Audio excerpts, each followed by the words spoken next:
Right, folks, welcome back to another episode of our Dundalk previews. Boys, used to crack on Saturday night. Did you have any luck? One Uh, I had enough. Alzam was the only one, and I had Getaway Queen. Dean, yourself? Just Alzam for me. So it was, I think. I'm nearly sure. I had a couple of seconds there and hard luck stories, but Alzam was the one. Yeah, I bought at the end of that video, I put my tips up and my Thunder was for me, so I was happy enough for that 5-1 winner. We'll start today with the 450, the first race. Lord Gorgeous for me, it's 5-6, it's odds on favourite. Johnny Marta, Ben Cohen. Coming out of stall 4, he was third on debut behind Tenebris and the Aidan O'Brien horse, who looks to be fairly smart. I think 5-6 is fairly fair in fairness. Yeah, I'm on the same boat. That's probably the best 2-year-old that we've seen so far out of Ballydoyle, in my opinion. Just the way the horse looked beat two from home, and the next thing switched out, seen plenty of open space and just took off and beat them comfortably by I think 4 lengths or something like that there. Um, yeah, this looks straightforward enough for Pretty Gorgeous, I'm sure. Yeah, look, I'll follow you in, lads. The only thing I would kind of take into it is probably the benefit of experience. Give the two fillies £2 the last time. Has to give weight away here again. Look, should probably have too much class. If it goes any bigger than even money, I'd be a player. If it's any shorter, I'd probably maybe multiple it up. We'll talk about that later on. Yeah. We move on to the Claymore 520. It's over a mile. I'm going from Mulzam, who's stepping back up to a mile. Trained by James McCauley and Dylan Brown McMonagle's claiming £5. He's won at Dundalk before and he's been fairly consistent, I suppose, since he moved over here to Ireland or started racing even. I'd say he'll make a late charge coming off that back straight, and 10-1, I'd be happy to play each way. Yeah, Ryan, I'm in agreement again. I just think like Leadership Race is a good horse who runs a race every occasion. There's no doubt about it. But I just think he's consistent without getting his head in front, in my opinion. So I'm going to go with Mulzam as well at a price of 8-1. I'll stick him up each way, small each way, because I just think he's been a good servant. He's a course and distance winner. Whenever you look through the form of some of the rest of them, Patchmina there, been running over further. Approach the city, won over further. This is some of them's first time having to go at the mile. So course and distance winner, the form there. It's better to stick with the devil you know than the devil you don't. Yeah, I'll go the other way. I'm going to go for Leadership Race. Look, he's 4-7. He's probably no value, but look, he ran well off 85 twice. He has racing ratings of 92 for 2 placed attempts. He should have more than enough to land the Claymore. We talked about it there. He's in for 15 grand. Look, he hasn't won since a nursery back in October 19. I'd say the Lions camp will be mad to get a win into him just if they're going to get rid of him.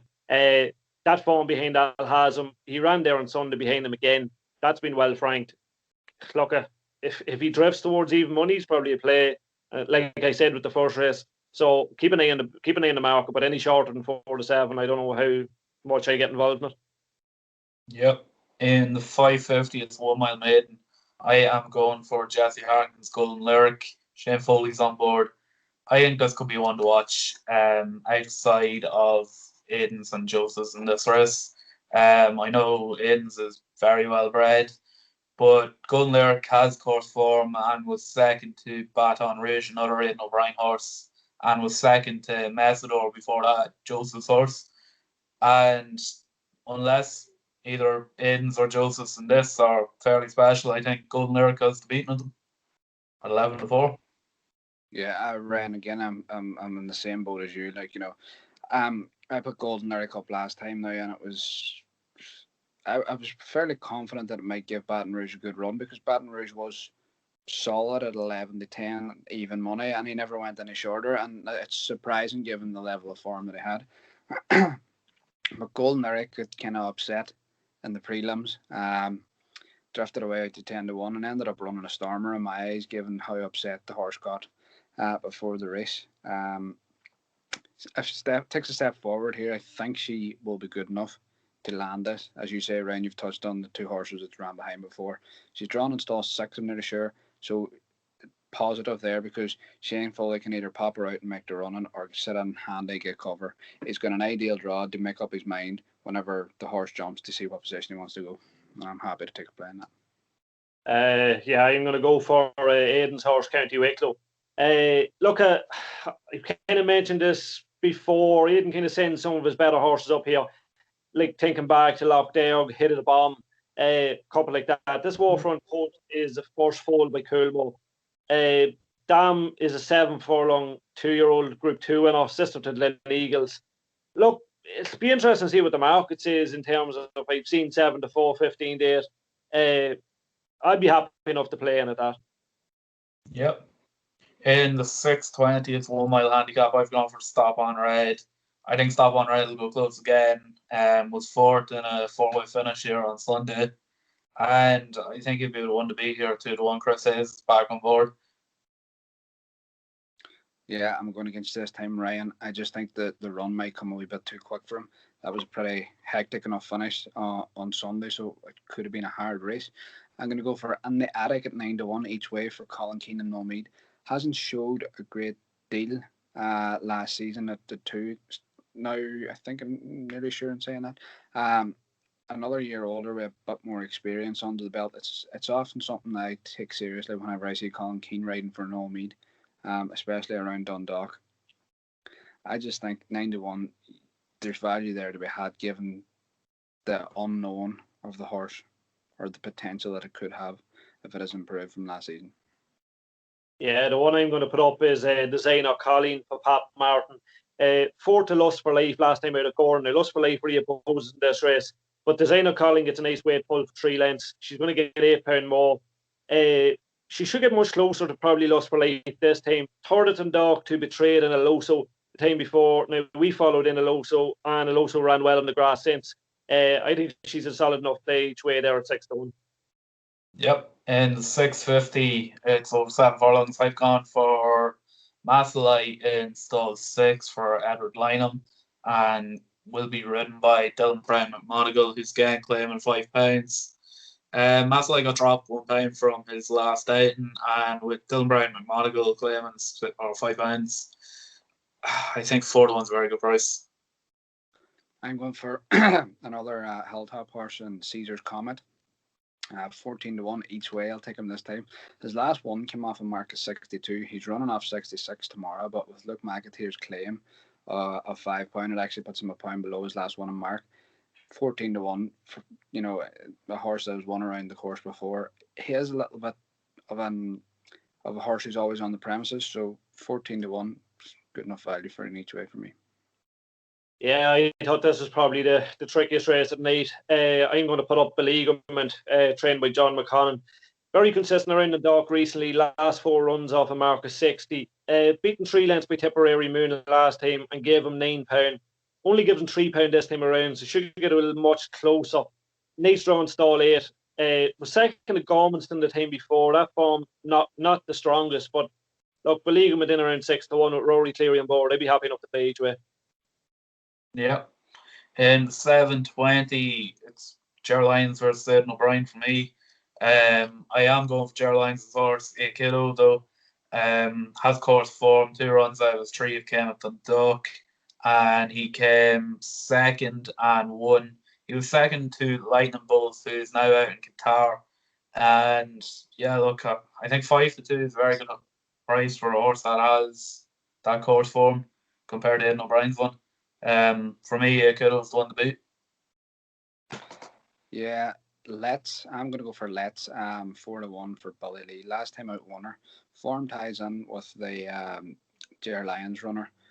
This is the hardest race to call in the night. Like, it's probably the best race of the night as well. I just think I like the way Let's won last time out. It just showed plenty of improvement from its first 2 runs.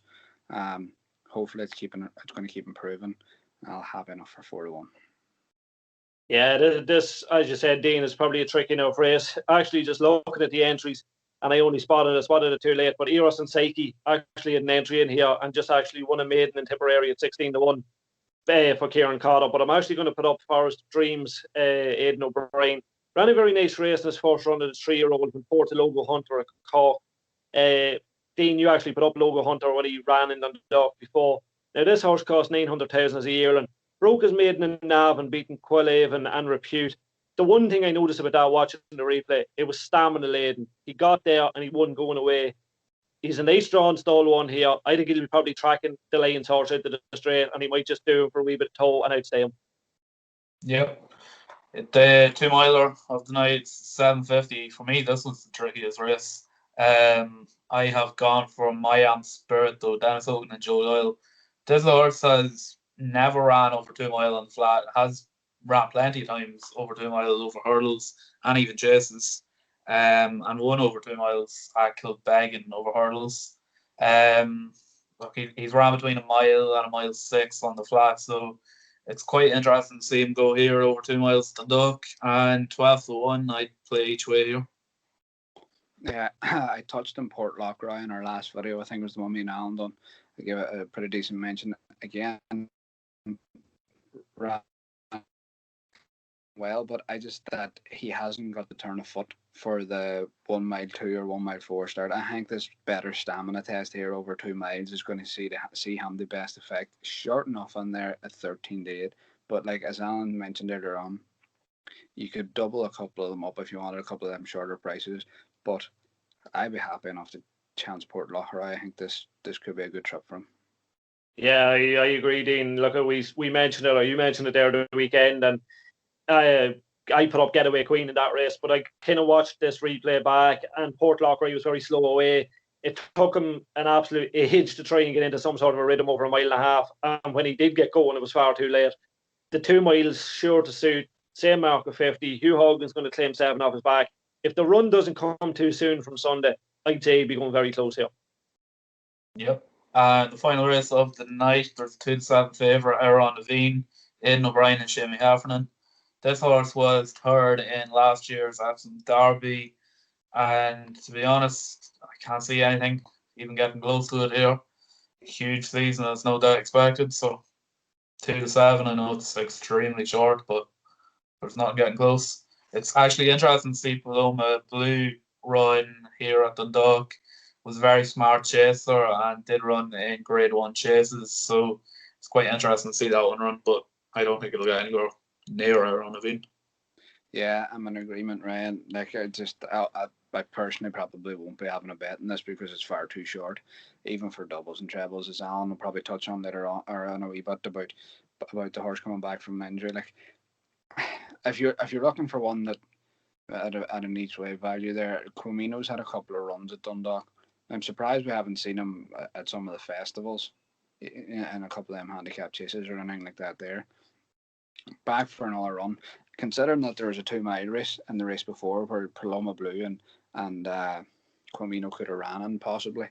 You know, it's interesting to see them going here. But you know, I just think it's a no bet race, but I would think Aaron Devine should have far too much in hand given his third in Derby. Yeah, look, Aaron Devine for me. Look, again, we talked about it, it's very short. The big thing I'd say with the likes of Paloma Blue, Camino, Punchestown's only a week away. They're likely going there, so they're probably going to get in a run here. Like if you look at the Aaron Devine form, third to Serpentine in the Derby. Before that, fourth to Tiger Mott, who was second in the Melbourne Cup. Order of Australia was third when on and won the Breeders' Cup Mile. He was lame when last seen at Naas. Turned out to be a leg fracture. Now, the one thing for me, as you can see, Aidan O'Brien, he's not going to go on heavy ground. He's not going to go on really quick ground. He's going to run him around on Dundalk. Nice, easy enough surface. Look, I'd say if anybody can get a distance bet on this, I would think he'll probably win 6 to 8 lengths or more. Good pull shout. Yeah, but like you said, I'd say it's Aidan O'Brien trying to get a win into him because he should have been winning last time, even barely run the Curra, was it? Came second behind. Naas. He came second behind Zawara, was it? Yeah. 8 to 15. Yeah. I'd say it's just Aidan O'Brien purely looking out to get a win under this lad's belt. Not next best each way. Is there any point really doing them? Because naps are fairly short, aren't they? Yes. Give it a go. I'll nap up Port Lockroy 13-8. That'll do me. Next best, Golden Lyric 5-2. Each way shout, I will go for In the Attic at 9-1. Yeah, well, I'm gonna nap up one at a decent enough price. I'm gonna nap up Designer Colleen and Pat Martins. I really fancy her now. I think she'll get very close to Lust for Life, and I think that form is very strong. My next best is going to be Forest of Dreams in the 720. Look, there's nothing much on the each way. I'll put up a league with each way, maybe 6 or 7 going. Yeah, my nap's going to be Akato in 720. Next best, I'll agree with you, Dean, Golden Lyric. And each way I'll go Mulzon in 520. Job done.